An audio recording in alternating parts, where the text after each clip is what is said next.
Thank you all so much for joining us, and welcome to the CLIO Institute's presentation tonight on Meeting the Urgent Moment, Climate Action in Congress. So we have an interesting discussion. Today has been quite an eventful day in Washington, D.C., so we can get a breakdown of what's happening. But before we get into that, I want to start with some housekeeping information and some general reminders of Zoom. Today's webinar will be recorded, and we'll be sending a follow-up email in a couple of days, probably sometime next week, and that will include a link to our recording. If we experience some technical issues, I ask that you please bear with us as we sort things out on the back end. And we will have a time later this evening for question and answer segment, but I do ask that you use the Zoom Q&A function rather than asking questions in the chats. We'll be coming through the Q&A portion periodically to look for questions that we can address once we conclude the presentation. So many of you joining us this evening are probably familiar with the CLIO Institute already, and that's wonderful. But for those of you that are newcomers, I want to introduce the CLIO Institute. We are a nonprofit, nonpartisan organization that's dedicated to climate education and advocacy. So all the information that you're going to see in this presentation, it comes from reputable scientific organizations and institutions, like the groups that you see the logos for at the bottom of the screen. So I want to introduce myself. My name is Ian Quarton. I'm going to be the host for this evening, and I am joined by the wonderful Megan Schneider, as well as Addie Toews, I'm sure I'm mispronouncing that, who are representing Climate Power in our discussion this evening about actions that are taking place at the federal level. So Megan Schneider is an associate director of state communications for Climate Power, where she leads strategic communications focused on building the political will and public support for bold climate action at the state level. Prior to joining Climate Power, Megan worked as a communications consultant and on several political campaigns in her home state of Iowa. So before we talk about stuff that's at the federal level this evening, I do want to kind of introduce and get us in the mindset of looking at climate action with relation to what's going on in American government. So there's a lot of different ways that we as regular citizens can get involved in the democratic process and ensure that climate action takes place. So one of the things that we can do is we can connect with our elected officials. We can use emails, we can call them, we can send them tweets and use other kinds of social media. I myself just made some phone calls earlier this afternoon to my senators and my congresswoman regarding some of the stuff we're going to talk about this evening. So we can also encourage businesses, including local small businesses, as well as large corporations, or even social media influencers, for example, to be speaking on these issues. A lot of people are concerned about this, but not a lot of people talk about the climate crisis. And the more we do, the better chance we have of dealing with this issue. We can attend meetings such as town halls and the like on a regular basis to show support or opposition to legislation that is going on in our communities, talking about budget decisions and other kinds of civic engagement to decide how it is that our communities and country are run. You can even set up a meeting with your representative and their staff.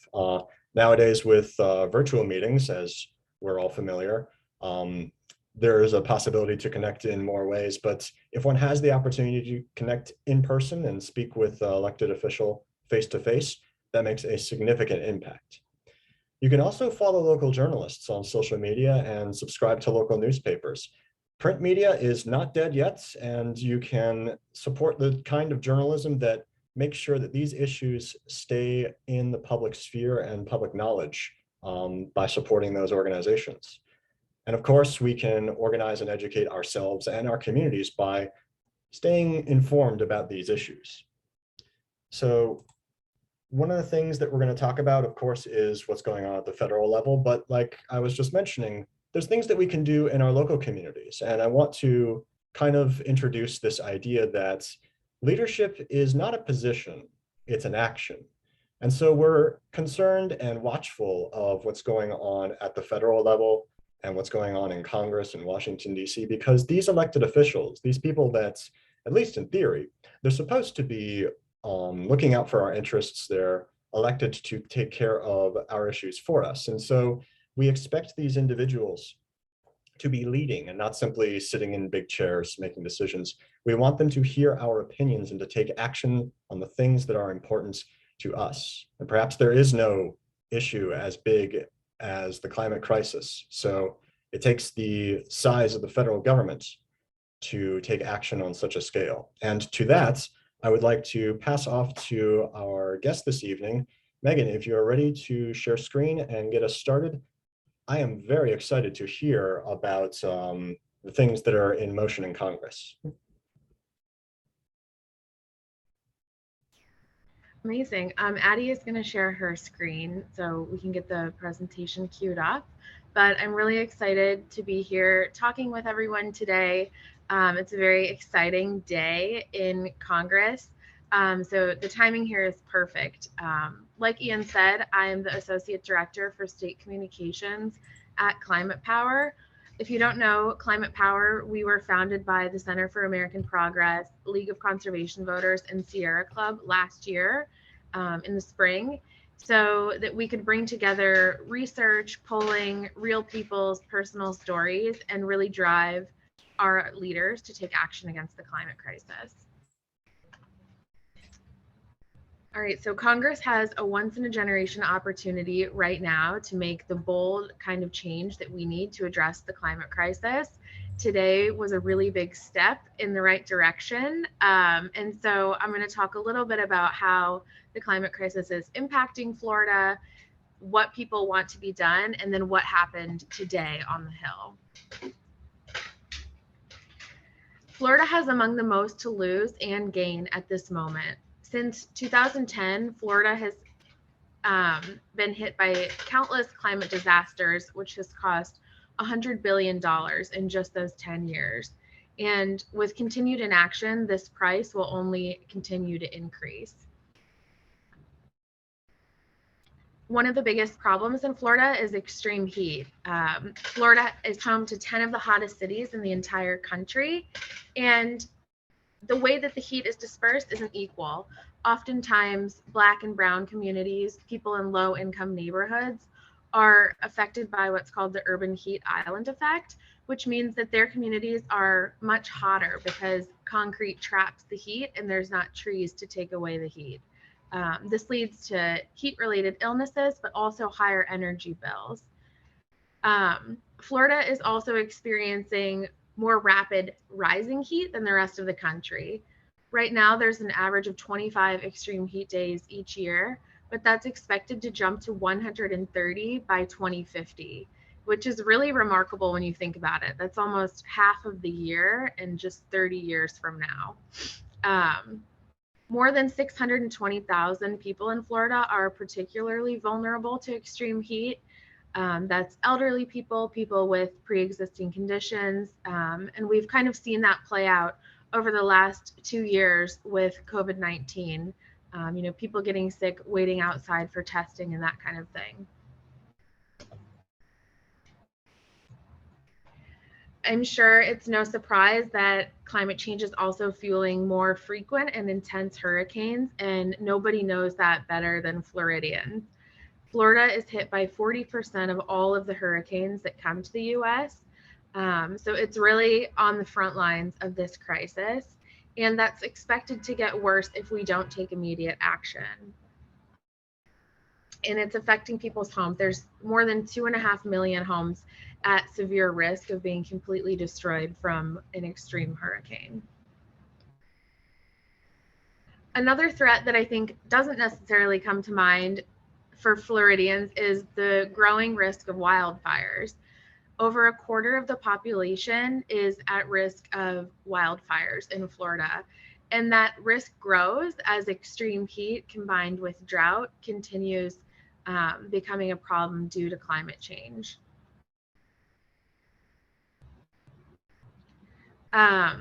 So, I'm sure everyone on this call has been affected by climate change or knows someone who has been affected, whether it's from flooding, extreme heat, high energy bills, all of these different ways that the climate crisis is impacting us. And certain parts of Florida are even more at risk. Miami is one of the most vulnerable cities in the entire world when it comes to sea level rise. And this has economic consequences for the state. So Florida is home to a really big tourism industry. Agriculture is also a big lifeline for the state, and both of those industries are really threatened by climate change.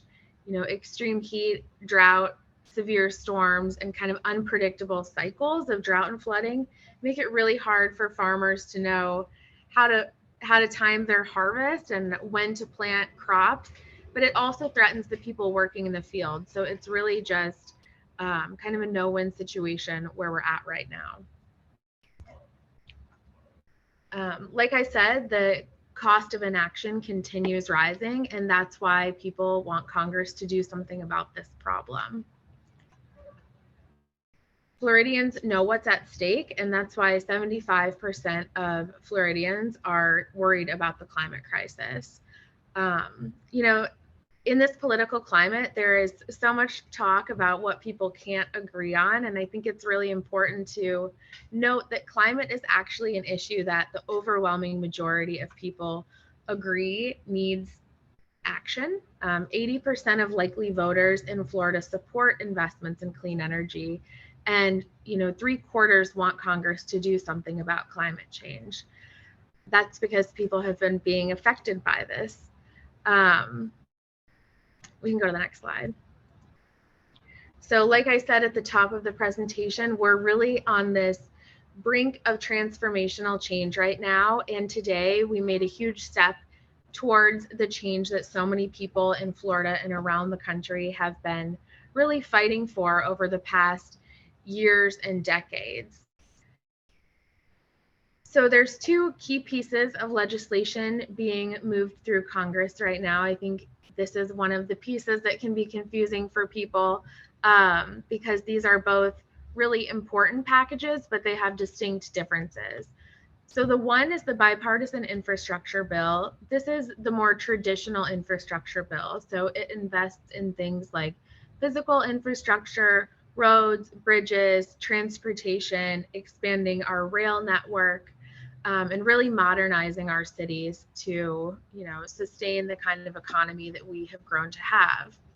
These investments are really important, and they would do things to help, you know, support a grid when there is rising extreme weather. It would also connect cities to make trade easier, but it's really important to note that it's not a climate bill.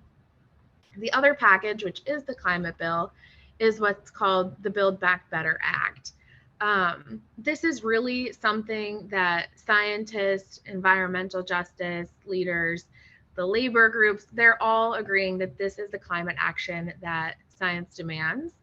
And this package would set the US on the path to reduce emissions by 50 to 52% by 2030, which is really remarkable. And the package is fully paid for without raising taxes.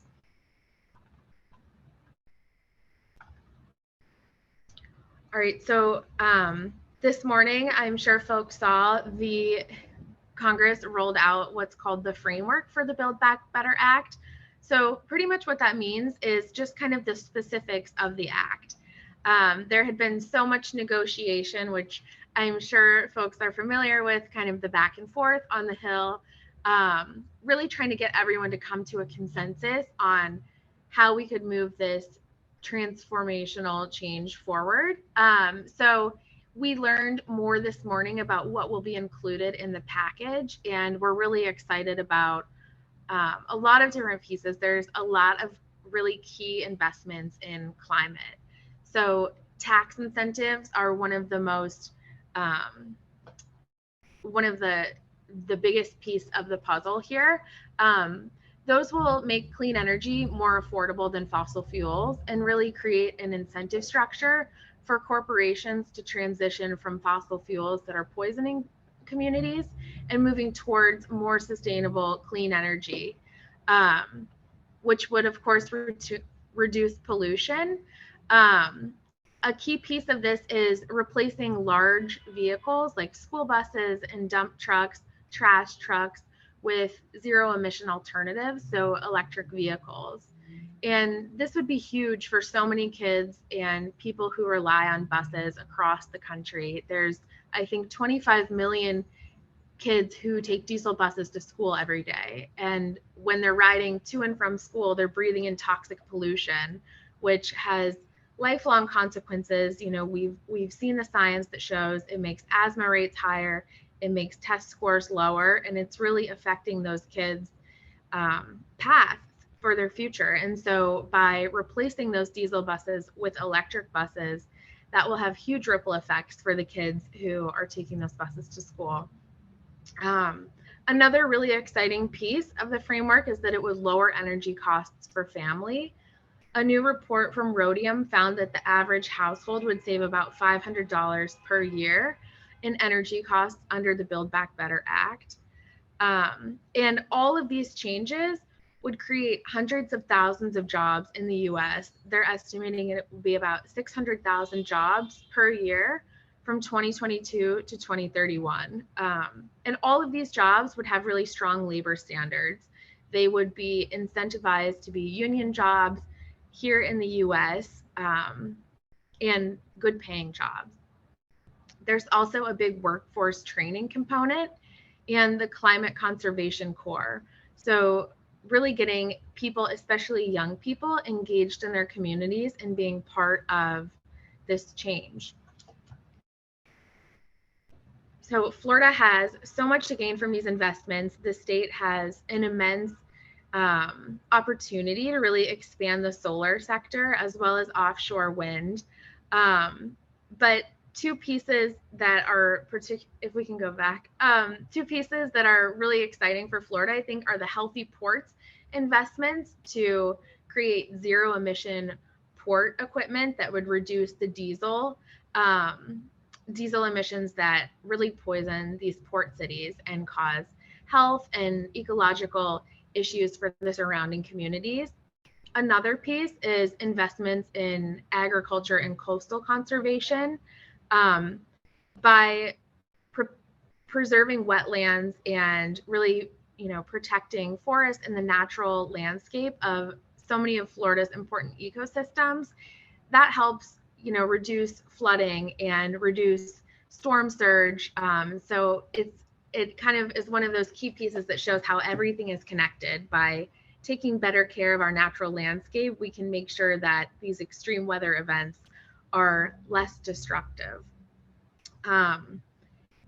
All right. And so, like I said, Florida is already a national leader for clean energy. It ranks 4th nationwide, but there's so much room for more opportunities in Florida. One thing that's really exciting about clean energy jobs is there's often lower educational requirements to enter these jobs, and they often pay really high. So you don't necessarily need a college degree, but you can still get a good paying job. And we saw during the pandemic, these jobs in Florida in particular grew 12% during the pandemic, whereas most sectors were seeing jobs decrease because of the pandemic. So these jobs are really resilient to changes. All right, now I think we can open it up to questions, but if folks are wanting to do more, they can text history to the number on the screen, and this will connect you with a tool to contact your elected officials and ask them to pass the Build Back Better Act so that we can take climate action. All right, fantastic. Thank you for that presentation. It sounds like we're moving in the right direction on some of these things. And we have a few questions. Remember, if you have a question, please do not put it in the chat. Please put it in the Q&A function of Zoom. One of the ones that I'm looking at here is actually one that I'm curious about. The question asks, how is the BBVA being paid for without raising taxes? Yeah, that's a great question. So one of the key pieces is by holding oil and gas companies accountable, making them pay their fair share of taxes. Right now, we're actually subsidizing the oil and gas industry. So, when you really think about it, we're kind of paying them to continue polluting companies. And it's leading to them doing a lot of risky behavior because they're putting profits over people. And so, I'm sure folks saw the oil spill off of Orange County recently, and there was another just a couple of days afterwards in Texas. And in both of those cases, those companies were receiving federal money, federal incentives to operate wells that weren't up to standards. So by holding companies accountable, that's one piece. And then they're still working out the details on the Hill, but it sounds like the other piece will be potentially raising taxes on billionaires, which is about 700 or 750 individuals. So it won't be, I don't know if we have any billionaires on the call tonight, but I don't think it will be any of us, any individuals. All right, fantastic to hear, because we talk about solutions a lot, and some of them can seem pie in the sky, but without the money to pay for it, that's definitely something that we need to be paying attention to. So the next question, yeah. So the next question. I think it's important to, also think about the cost of inaction, because so often when we're talking about climate, particular people from oil and gas and the people that, they fund in Congress are so focused on talking about the price tag, but not the price tag that we're already paying. The price tag of cleaning up, every year after major hurricanes and helping people, across the board with these disasters. So it's the price of action is much lower. Wonderful. So there's a question that we have here, which speaks perhaps less to policy and more to the science. So it says, looking back 10 years ago, how well did climate scientists predict the future with regards to climate change? Did they anticipate more warming or less warming than has actually occurred? I'm not sure if you can speak to this. Yeah, that's a good question. I'm not sure of the exact science, whether it was, right on. But I think overall, scientists have been ringing the alarm bell for years. And, we've even seen some research with the latest IPCC report that showed we were in a much worse position than we estimated. I think the more data we collect, the more we're seeing there are just so many signs that our ecosystem is breaking down all around us. And, scientists from across the world agree we have to do something about it, and quickly. Yeah, from what I've researched on this, and I am not a climate scientist, that is beyond rocket science to me, but from what I understand, they've been looking at predictions and models, and they're usually fairly conservative with how bad they want to report on how things might get. So if you look 20 years ago, the warnings were not as dire as we're looking at now, because the science has gotten better, but also people have recognized the need to be more vocal about this concern. So we have another question here. Are you able to explain a little bit about the CEPP and whether or not it was cut from the Build Back Better Act? I was curious about this as well. Yeah, that's a great question. And it's definitely one of those things that a lot of folks in the climate movement had their eyes on. The SEP was taken out of the framework, which was, something that I think was hard for some folks. But overall, what we're seeing with the framework released today is that the standards laid out would actually get us right about where the SEP would in terms of emissions. So I would say that this is still a win. We're hearing from folks in the environmental movement, the environmental justice movement, that are still really excited about the framework, because it has those tax incentives that will reduce emissions. So we're still on track to get 50 to 52% reduction by 2030 without the SEP. Megan, can you explain what the CEPP is for those that might not be aware? So I am not a policy person, but it's essentially an incentive structure to reduce emissions. All right. I was curious what it might stand for, but yeah, that was something I was interested in as well. Okay, so this next question, I think it kind of goes back to what we were talking about before, which is how it's going to be paid for. This question asks, so oil and gas companies will be paying taxes? I'd be surprised if they were paying zero taxes up until this point, but maybe we can elaborate on that idea. Yeah, so a lot of the companies, I'm not sure exactly how much they're paying, but the difference will be that instead of incentivizing these taxes and underwriting them, letting them not pay their fair share, but also subsidizing their work, which is essentially giving them free money to continue poisoning our companies or our communities while the government is then cleaning up after these disasters. So not only is the government footing the bill for the pollution and the consequences, they're paying for it to happen. So by taking away those subsidies, we would be saving the money up front, but also kind of down the road. All right, thank you. So our next question is kind of Florida specific. This person asks, both Florida senators have been climate deniers. Should we even bother calling them to support the BBVA? And for me personally, I did that just this afternoon. So what are your thoughts on this? Yeah, that's a great question. I'm originally from Iowa, and so I have two not climate friendly senators back home. So I totally feel the pain of the person asking this question, but I'll say it's still so important to call folks and let them know where you stand. You heard earlier, the majority of people want climate action. And I think one really interesting thing about Florida is that there's more Republicans who want climate action than in a lot of other states because you all are living on the front lines. And so I think it's important to call the senators, let them know that you want them to do something. You think Build Back Better is the answer. Maybe they won't support this particular framework. But, we've seen the politics changing. There are certain members who are moving.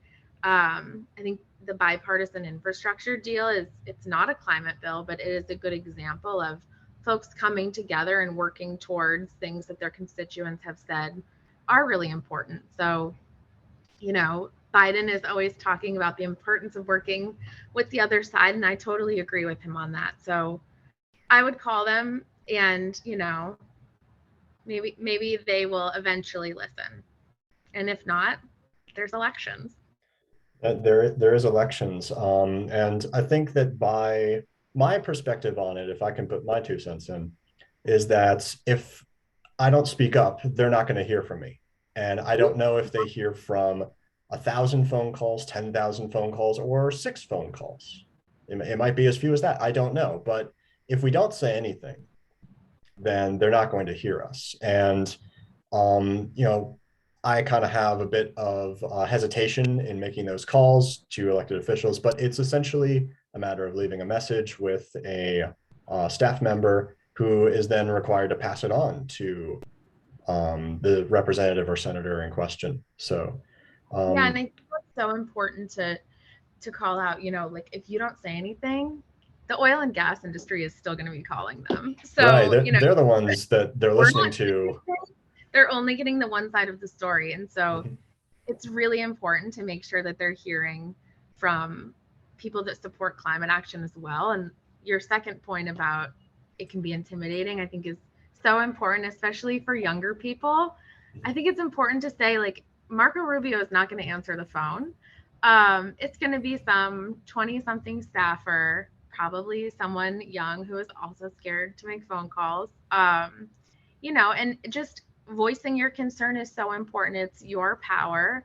And if the phone isn't your thing, you can text or send emails or send postcards. There's so many different ways to get involved, and it's just important to pick one. All right. It's been some years since I was in my 20s, but yes, it's a thing that one can move through. I do want to get to our next question, where this person asks, can you speak more about the BBVA's focus on ag, I'm assuming agriculture, and coastal ecosystems in Florida? That's a really good question. I will say I don't have a perfect answer just because we got the bill text this afternoon, just a couple of hours ago. So I haven't had time to really delve into it, but I guess in a generic sense, this framework will cut emissions to the point that science demands. And that means that we're going to really stave off the worsening consequences of the climate crisis, which is something that's hitting farmers and people in the agriculture industry so hard. So I think, this is a real win for them. And I know, I'm not sure if this is true in Florida, but I know in a lot of states, farmers benefit from clean energy incentive programs because they're able to lease parts of their land to wind turbines or solar panels and kind of make passive income. So when their crop cycles are a little bit more unpredictable because of extreme weather, they have that steady income coming from the wind turbine. So that's one way that they're kind of able to ride this treacherous changing climate. Lots of solutions on the table, or that we're bringing to the table. And speaking of things being brought to the table, this question asks, what is the schedule for bringing the BBVA to vote? So when? I would love to know the answer to that question. That's the big question. There are different kind of timelines being thrown around. One timeline would be to put the Build Back Better Act with the bipartisan infrastructure package and vote on them together. Depending, on the time of day, that seems like it may or may not happen. The other option would be to vote on them separately. So vote on the bipartisan infrastructure deal first, and then have a second vote, not a second vote, but a vote following that on the Build Back Better Act within a week or so. Overall, they really want to move both packages quickly because, the climate crisis can't wait and we want to get something done. So I don't have an answer to that, but I can say folks are hoping it will be soon. And this is why you should call your representative. This is why, yes. So we have another question that goes back to the discussion on fossil fuel companies. This person asks, if we take away subsidies from fossil fuel companies, does that affect costs of utilities and a gas for Americans? Or was that factored into the BBVA? So is that going to make prices higher for people that use methane gas or gasoline and things like that? Yeah, that's a good question. Overall, this package would reduce costs to consumers. That was something that was so important during, Biden's campaign promises, but also during the negotiation process. And I think that's why it took a while to get to this framework, but it will not raise prices on consumers. And independent people who have analyzed the bill, like CLIO Institute, have found that it'll reduce energy costs for folks. Because that is, as always, economics is a big concern for a lot of people. Sure. So this question, discussing about local, state, and federal, this next question kind of talks about some of the stuff that's happened in Florida.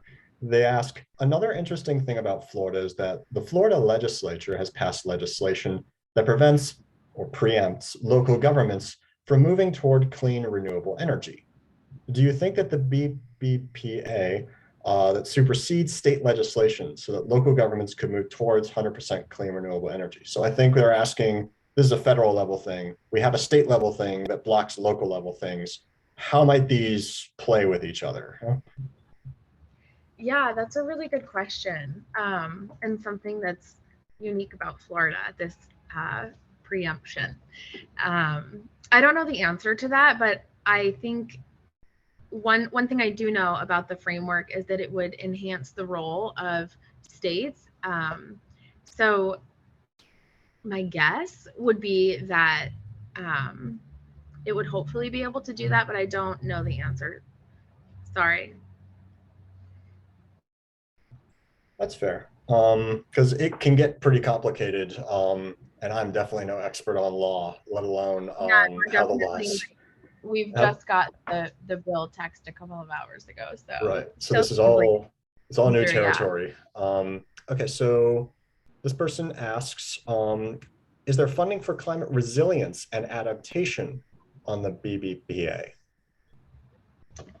Another good question. I'm not sure what the line item would be, but I think it's fair to say that there is. That's going to be a big piece of like the coastal and wetland restoration that I talked about. And I think, you know, the Civilian Climate Conservation Corps is going to be doing a lot of that resilience and adaptation work on the ground. So I think it's fair to say that there would be, but I'm not sure the exact dollar amount. That's fair. And again, because this is very new, we'll have to figure things out. This question asks, hi, where are the stats coming from? We would love to read more stats like this. I believe that was a question from before early on in the slide where I think you were discussing things about like Florida voters are concerned about this to such and such degree, or you know, things like that. Where do you get your information from, or what's a reliable source you prefer? That's a good question. The polling, I believe, came from a poll we recently did with Data for Progress. They have a really cool mapping tool that you can kind of like overlay different questions like support for clean energy jobs, support for clean energy tax credits. You can actually look at it by state and congressional district. Addie, if you're able to pull that up, I know we're putting you on the spot. Could you drop that in the chat? So that's one really cool organization doing some interesting work. E2 has a lot of really good information about clean energy jobs, how many jobs are in different sectors in different states. And I would also have to plug Climate Power's website. We have a research hub that pulls together research from different think tanks, different people doing economic analysis, and puts those together in fact sheets in different formats that are really easy to understand. I think, you know, one of the problems can be there's just so much information and so much misinformation that it can be hard to kind of sift through what's what. And I think one of the things we do really well is kind of meld that together in a way that people who aren't policy experts or aren't economists or scientists can understand. But I'm happy to share, if it would be helpful to share some resources and some of the data from the PowerPoint, we can definitely share that if you can pass it to everyone who's attending. Yeah, if you, and we'll discuss later, but those sorts of links, we can provide that in a follow-up email perhaps. I do see that we're having a lively discussion and sharing of sources in the Zoom chats. As always, if you have a question for our panelists, please use the Q&A function this evening. I do have a question here, which reads, does the federal plan decide what the states can do, or could a state do more, like go farther in cutting emissions? Is it like setting a minimum? States can always do more. That's not where I thought that question was going. So I'm excited that it ended on the positive. Yeah, states can always do more. And I think, you know, we've seen certain states going really bold, like Washington State has had great leadership in climate. We've also seen a lot of cities take action.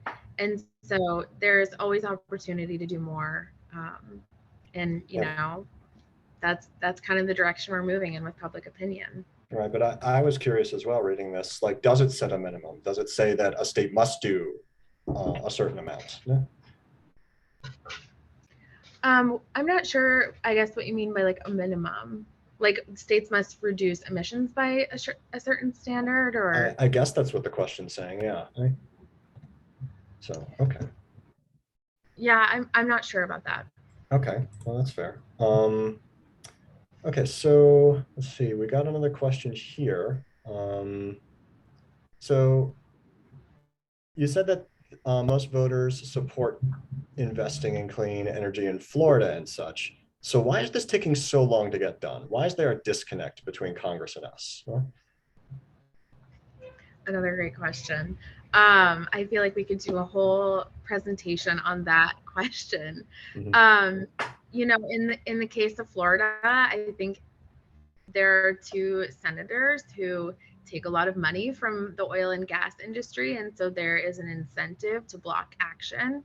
That's also true in some of the folks on the House side, and it's really unfortunate to see, you know, people that are elected to represent us standing in the way of the progress that the majority of people want. And it's not just Florida, it's places like my home state of Iowa and so many places across the country. There are a lot of kind of like bigger problems, you know, the filibuster, corruption, whatever.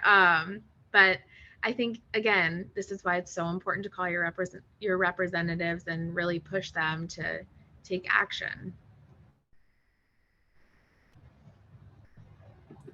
Excellent. So looking to see here, and again, remember, if you have questions, please drop them in the Q&A portion of Zoom. So it sounds like this particular question, we're talking about this proposal that's been put at the federal level, but is it a done deal? How likely is it to pass?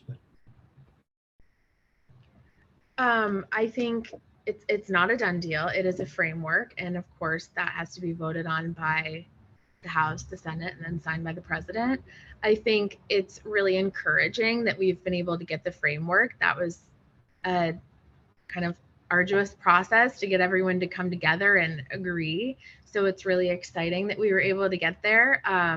And you know, even today, we've seen folks from, you know, the different wings of the party come together and say that this is the transformational change that we need and science demands. So I feel very hopeful, and I know that a lot of other folks in the environmental movement feel really hopeful about not only the framework but the chances for passage. This next question asks, what about environmental justice initiatives? Well, that's kind of a broad question, admittedly, but what can you tell us about that? No, it's a very important question. There are a lot of environmental justice provisions, what's called the Justice 40 initiative within this framework. And so what that means is that 40% of these investments will go to frontline communities, the people who have been, you know, disproportionately impacted by climate change and pollution. There's environmental justice block grants, which will be federal money for communities, frontline communities, to clean up pollution and invest in public health to really right the wrongs. And I know that that was, you know, a really important piece of the framework, and we were very excited to see that it did make it in there. That is good, because it is an important question, and it does cover a lot of topics here. I see that we have a question. Again, if you have questions, put them in the Q&A portion. This person asks, does the plan include Superfund cleanup? You know, I hear about Superfunds periodically, and like, I don't know very much about them, but is there anything about them in this plan? Yeah, I'm not sure about the specifics of Superfund cleanup, but essentially these are, you know, sites that are just toxic sites with so much pollution. I would imagine that that's part of the environmental justice block grants. You know, there's a lot of communities, like I'm thinking particularly of Michigan, and I know there's many in Florida as well, neighborhoods that have just been polluted by different manufacturers, chemical manufacturers. And I think that that would be a key piece of the environmental justice framework, but I'm not sure of the specifics. All right. So I'm looking to see if we have some additional questions. I do, actually, Ian, if you don't mind. Megan, you mentioned earlier the billionaire tax. Would that be something that Congress would have to pass separately, or would it be woven into the package? Because I would imagine that passing that separately would be really tricky as well. My understanding is that it would be woven into the reconciliation process, which is the process for doing the Build Back Better bill. Okay, great, thanks. Right. We have another question here. We've got a lively conversation tonight, and that's excellent. This person asks, how about a methane fee? I think I remember reading that there was something like that that was proposed. What's the status on that? Yeah, that's another good question. So that wasn't in the initial kind of like short document. And so I think now that we got the bill text this afternoon, and I haven't had a chance to read it because it's been such a busy day. But I think that, that is one thing that is really important. And I know that the administration is going to be talking a lot about methane regulation at the COP climate conference, which is coming up this weekend. That's an international conference where all of the world leaders are going to get together and talk about what to do about climate, and methane is going to be a key piece of that. So I feel hopeful there will be progress on that front. Excellent. And you mentioned about COP, which is kind of our next thing. And we'll mention later that we are actually going to have our next webinar on COP26. But this makes me think of like the next steps. We've been talking about local and state. This is our federal level, then we're going international. But staying within the United States, what are the next steps for this bill? Obviously, it would need to pass. But like maybe in between those two steps, like what's next on the agenda after today? Because today was very busy. What are we looking at tomorrow? Yeah, I think tomorrow we'll see more specifics come out about what's in this bill, which is really exciting. I think we'll start to learn more about what this means for different states and different communities, which is so important. A lot of this work is going to be done on the state level. So we'll see more specifics, and then hopefully we will get a vote in the next week or two, get this done, and then start making the change. All right, fantastic. This is something we definitely need to move on, and that we can is excellent. So I'm going to go back to sharing my screen as we wrap up this evening. We had a fantastic conversation, but we do have a few last things that we want to cover.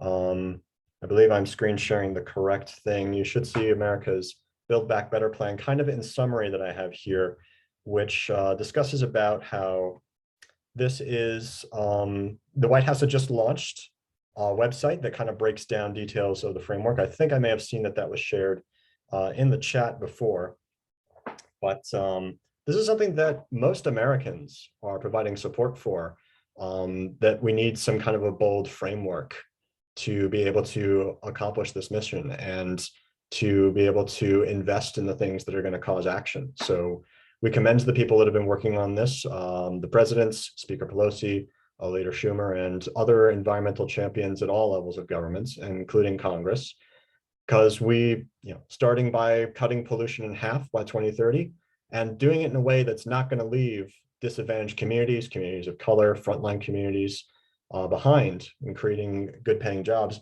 This is critical for making our society robust in the disasters that may be forthcoming. So we have a hashtag, Act on Climates, where we can share about this on social media.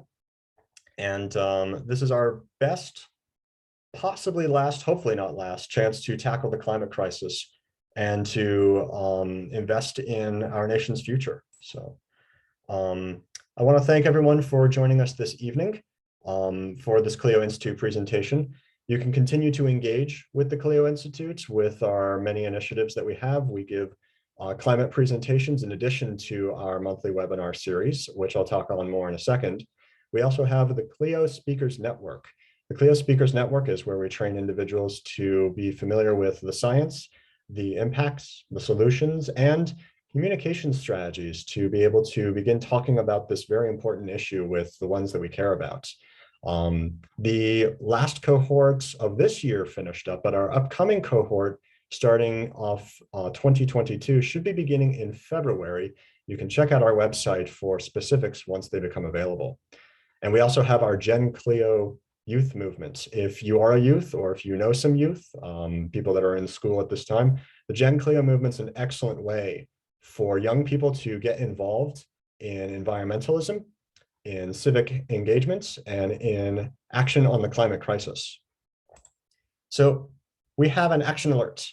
And it's on our website. You can go to the CLIOinstitute.org's website, and you will be able to find a section for our action alerts. And one of them that you can see here on the screen talks about exactly what we are dealing with this evening, where we want to prioritize climate investments in the federal infrastructure plan. So we need to send this message loud and clear. We talked earlier, so we had some questions about contacting our senators and representatives.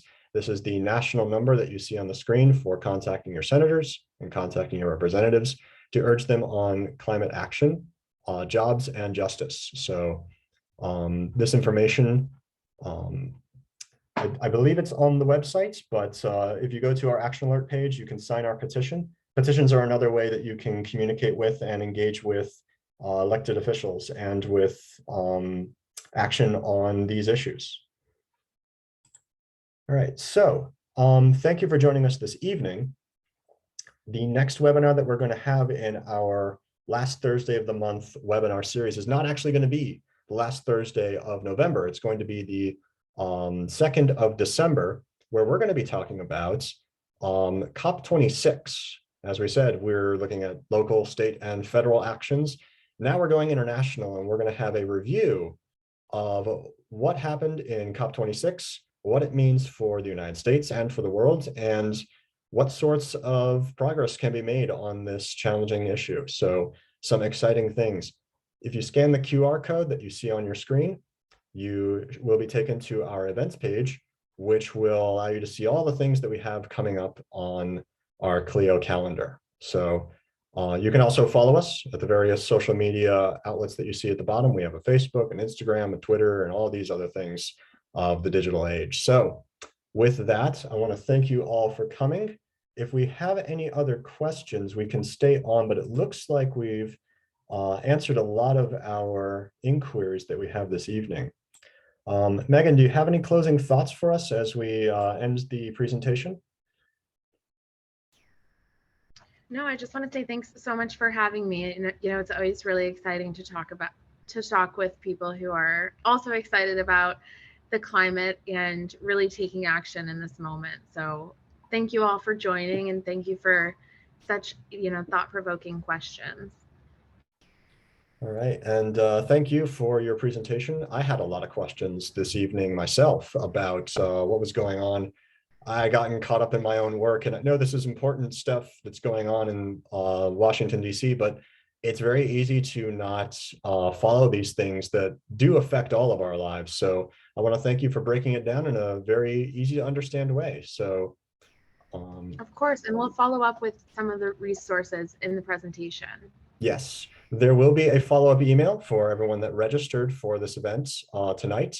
That will include a link to the recording for what you just saw this evening. So with that, I think I'm going to get us closed out for tonight. Thanks again for joining us, and I hope you have a wonderful rest of your evening.